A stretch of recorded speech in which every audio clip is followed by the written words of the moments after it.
Welcome to our channel. In this video, we'll guide you step by step on what to do if you can't sign in to your Podia dashboard.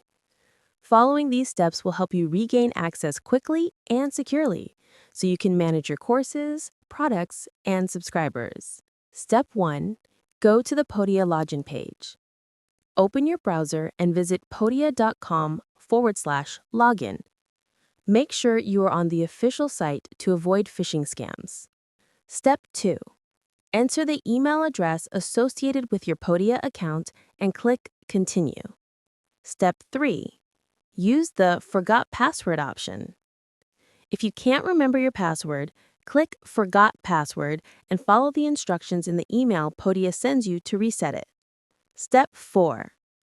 Check two-factor authentication if enabled. If 2FA is enabled, enter the verification code sent to your phone or authenticator app to verify your identity. Step 5. Clear browser cache or try a different device. Sometimes, login issues are caused by cache data or browser problems. Clear your cache, try a different browser, or use the Podia mobile app to log in. For more helpful Podia tutorials and tips, don't forget to like this video and subscribe to our channel.